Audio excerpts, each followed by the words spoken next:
طرح کی ذی شعور مخلوقات کا پتہ چلتا ہے، انسان، فرشتے اور جنات۔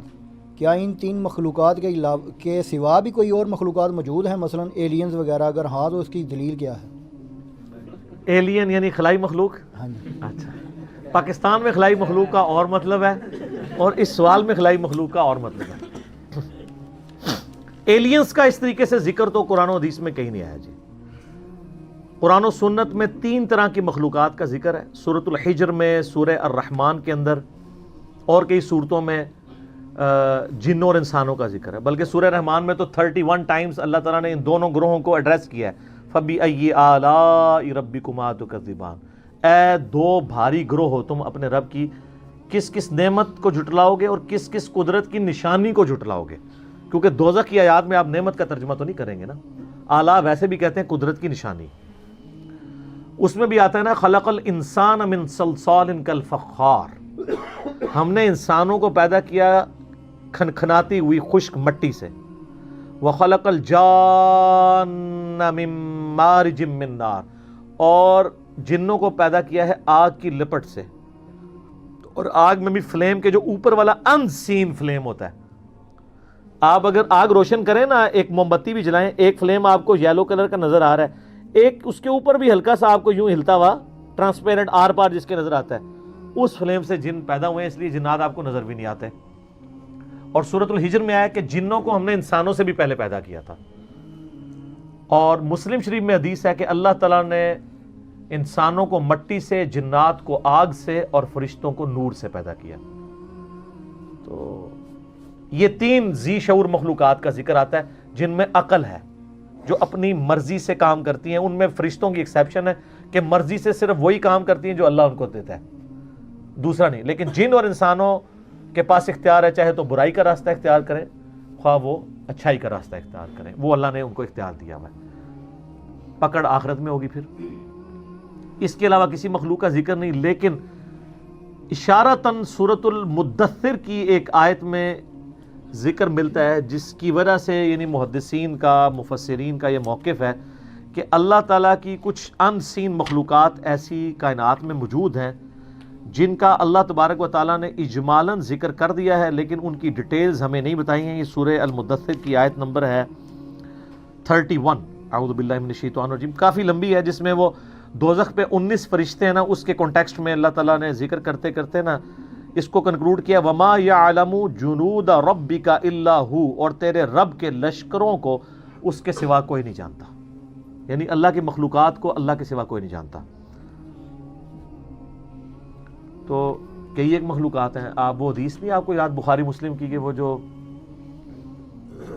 عقبہ بن ابی معیط تھا بدبخت، جس نے نبی علیہ السلام کے اوپر لا کے اوجڑی رکھی تھی، تو وہ جو بخاری حدیث میں، آپ مسلم میں بھی حدیث موجود ہے، اور قرآن پاک میں اشارتاً ذکر ہے سورہ علق کے اندر ابو جہل کے بارے میں۔ ابو جہل نے ڈیوٹی لگائی تھی نا اس کی، کہ اللہ تعالیٰ ماتا ہے اس کو پیشانی کے بالوں سے ہم گھسیٹیں گے آگ کی طرف، ابو جہل کو، کہ یہ ایک بندے کو صرف اس لیے اس کے ساتھ لڑائی کرتا ہے، اس کو تکلیف دیتا ہے کہ وہ اپنے رب کے حضور نماز کے لیے کھڑا ہوتا ہے۔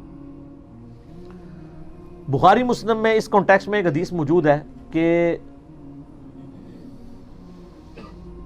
ابو جہل جو ہے وہ نبی علیہ السلام نماز کی حالت میں تھے کہ وہ آگے بڑھا اس لیے کہ آپ علیہ السلام کے اوپر کو بھاری پتھر پھینک دے تاکہ آپ کو شہید کیا جائے، پھر ڈر کے پیچھے ہٹ گیا۔ تو بعد میں لوگوں نے پوچھا کیا ہوا، تو اس نے کہا کہ میرے اور نبی علیہ السلام کے درمیان ایک بہت بڑی کھائی حائل میں نے دیکھی، اور ایک میں نے پروں والی بڑی عجیب و غریب شکل کی مخلوق دیکھی، اور مجھے لگتا تھا میں ایک قدم آگے بڑھا تو یہ میرے تکہ بوٹی کر دے گی۔ یہ حدیث بخاری میں بھی ہے، مسلم میں بھی۔ اب وہ مخلوق کیا تھی؟ اللہ کی مخلوقات ہے۔ دوزخ کے اندر اللہ تعالیٰ نے جو انسانوں کے اوپر مخلوقات مسلط کرنی ہے، وہ سمجھانے کے لیے نا، کہ وہ اللہ تعالیٰ ماتا ہے کہ وہ اونٹ زرد اونٹوں کی مانند جو ہے وہ شعلے ہوں گے، پھر اژدہا کا ذکر موجود ہے، سانپوں کا ذکر موجود ہے بخاری مسلم کے اندر۔ وہ اللہ کو پتہ ہے کون کون سی مخلوقات، وہ یہ والے سانپ تو نہیں ہے، یہ سانپ تو آگ میں مر جائیں، وہ کون سے سانپ ہیں؟ تو اللہ تعالیٰ کی مخلوقات بے شمار ہیں۔ کوئی بندہ اس روئے ارض پہ آپ چھوڑ دیں ذی شعور کو، اس روئے ارض پہ مخلوقات سائنس نے آپ کو بتایا کتنی ہے، 2 ملین سپیشیز ہیں، 20 لاکھ مخلوقات صرف روئے ارض پہ ہیں، اور یہ وہ ہیں جو ڈسکور ہوئی ہیں، یہ کاؤنٹنگ تو چل رہی ہے. تو یہ آیت آپ کو سمجھ آئے گی تیرے رب کے لشکروں کو اس کے سوا کوئی نہیں جانتا. باقی جو فلموں میں اور کہانیوں میں اور افسانوں میں ایلین مخلوق کا ذکر کرتے ہیں، جی ادھر آئی، یہ کر گئی، وہ کر گئی، تو یہ تو ہالی ووڈ کی فلموں میں ہے. جب تک فزیکلی کوئی چیز سامنے نہیں آتی کوئی پروڈیوس نہیں کرتا. اور سر یہ کہانیاں آپ لوگ بھی کروا رہے ہوتے ہیں. خانہ کعبے میں ایک فرشتہ دیکھا گیا، وہ ایک کو روشنی سی نظر آتی ہے، تو وہ تو سر ہمارے سی سی ٹی وی کیمرے میں آپ کو چھوٹے چھوٹے وہ فرشتے نظر آ رہے ہیں. رات کے وقت اس ملک میں جو پولوشن ہے وہ اڑتی بھی جب آپ کو نظر آتی ہے، چونکہ یہ ایچ ڈی کیمرے لگے ہوئے ہیں نا، تو نائٹ ویژن کیمرے، تو آپ کو ذرات اتنے اڑتے ہوئے نظر آئیں گے. تو وہ مجھے جب بھائی پوچھتے ہیں کیا میں نے کہا فرشتے ہیں نا، یعنی انڈیا پاکستان بنگلہ دیش فرشتے نے، سائنس دی زبان فرشتے کوئی نہیں نے، یہ تو انہوں کہانی کرائے گی. فرشتے تو اپنی جگہ ایک مخلوقات ہیں، لیکن فرشتے جو ہیں وہ ایسی مخلوق ہیں کہ اللہ تبارک و تعالیٰ نے اس فزیکل ورلڈ سے ان کو ایک الگ مخلوق کے طور پہ رکھا ہوا ہے.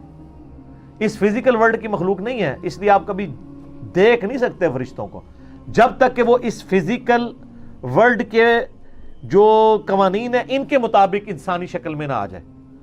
جیسا کہ حدیث جبریل ہے، مسلم میں تو ڈیٹیل ہے، بخاری میں بھی ہے، جیسے جبریل علیہ السلام انسانی شکل میں آئے، سفید کپڑوں میں، کالے ان کے یعنی بال تھے، اور ایسے تھے کہ ان کے کپڑے کے لگتا تھا کہ کوئی سفر کے آثار بھی نہیں ہے، اور بندہ بھی کوئی آؤٹ اسٹیشن تھا.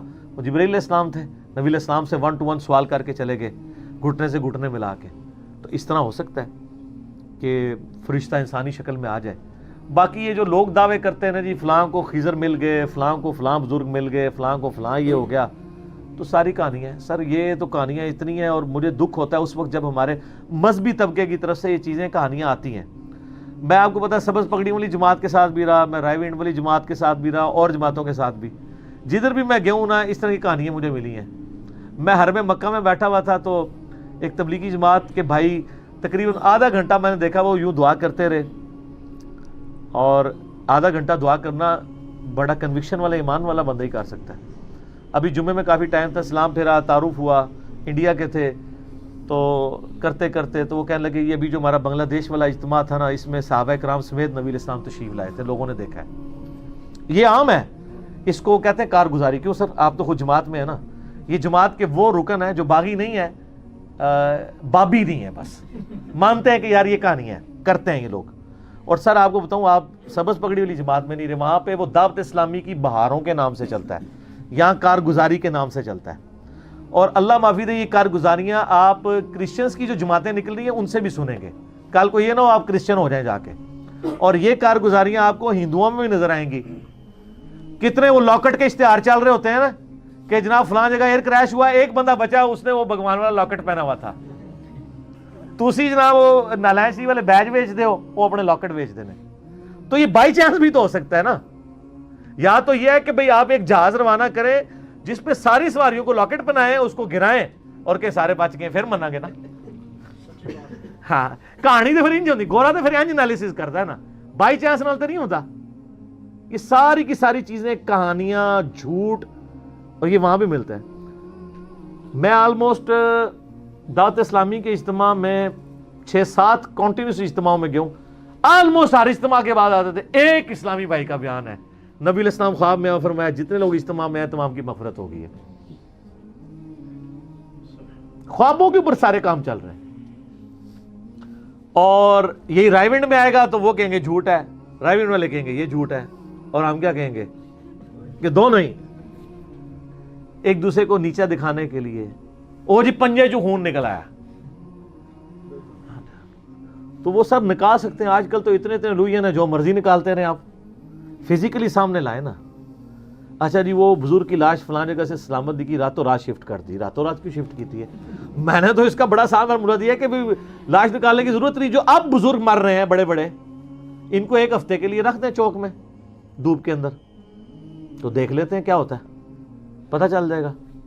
تو عیدی والوں کے پاس کیوں رکھاتے ہیں؟ جتنے اولیاء اللہ کی لاشیں ہیں اگر وہ ڈلے ہو جنازہ تو وہ جا کے ادھر فریزر میں کیوں رکھواتے ہیں یار؟ انہوں نے تو قبر کے اندر نہیں گلنا، تو باہر رکھیں ان کو. وہ کسی کسی کا پروٹوکول ہے جس کو اللہ دے دے، یہ جنرل رول نہیں ہے۔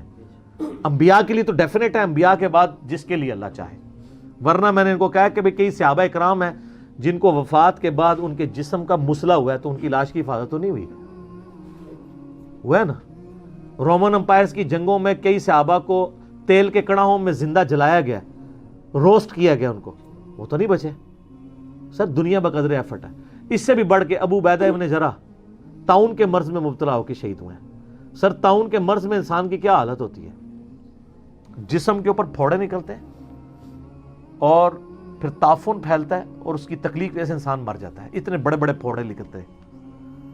اور یہاں وہ جنید جمشید صاحب جب شہید ہوئے ایئر کریش میں تو کہتے ہیں دیکھو جی کیسی موت مرا ہے یہ۔ تو میں آپ سے پوچھتا ہوں ان کو تو چھوڑ دیں، ابو عبیدہ ابن جراح طاعون کے مرض میں فوت ہوئے، اور وہ شخص جس نے یرموک کے اندر رومن امپائر کو گھٹنے ٹیکنے پہ مجبور کیا، بیت المقدس جس کے ہاتھوں پہ فتح ہوا، اور حضرت عمر ان کو آخری وقت تک خط لکھتے تھے کہ تم واپس مدینے آؤ، میں اپنے بعد تمہیں خلیفہ بنانا چاہتا ہوں، لیکن وہ 18 ہجری میں شہید ہو گئے، اور جس کے بارے میں بخاری مسلم میں حدیث ہے ہر امت کا کوئی نہ کوئی امین ہے، اور میری امت کا امین ابو عبیدہ ابن جراح ہے، جس کے بارے میں مسلم شریف میں حدیث ہے، ام عائشہ کہتی ہیں کہ میرا خیال ہے کہ نبی علیہ السلام اگر اپنا خلیفہ کسی کو بناتے تو ابو بکر کو بناتے، اور ابو بکر کے بعد کسی کو بناتے تو عمر کو بناتے، اور عمر کے بعد کسی کو بناتے تو ابو عبیدہ کو بناتے۔ یہ مسلم شریف میں ہے۔ اور اس ابو عبیدہ کی موت کس طرح ہو رہی ہے؟ آپ لوگ ہوتے تو کہتے کہ جی وہ جناب نفل پڑھ رہے تھے، سجدے میں گئے اور وہیں پہ وصال فرما گئے۔ آج کسی بندے کی اس طرح کی موت ہو جائے، دوسرے فرقے والے کہتے ہیں دیکھو کتے کی موت مرا ہے، یہی کہتے ہیں نا۔ سر کوئی ڈیسیژن نہیں کر سکتا کہ اس کا دنیا سے ایگزٹ کیا ہے۔ کوئی شیر کے پنجرے میں مرے گا، کوئی ایئر کریش میں مرے گا، کوئی سمندر میں ڈوب کے مرے گا، کوئی میدان جنگ میں مرے گا۔ آخرت فیصلہ کرے گی کہ اس کے ایگزٹ کا انجام کیا ہوا ہے، ورنہ تو طاعون کے مرض میں کتنی تکلیف سے انسان مرتا ہے، آپ سوچ سکتے ہیں کتنے لوگ شہید ہوئے ہیں اس طریقے سے۔ تو ہم شہید بول رہے ہوتے ہیں، لیکن اگر آپ وہ جو مرض تھا اب تو دنیا سے آلموسٹ ختم ہو چکا ہے، تو لیکن وہ جس طرح موت ہوتی تھی، جو پھوڑے نکلتے تھے اور جو تکلیف آتی تھی وہ کوئی سوچ بھی نہیں سکتا۔ تو یہ لوگوں نے اپنے اپنے کرائٹیریا بنائے ہوئے ہیں۔ ٹھیک ہو گیا جی؟ جزاک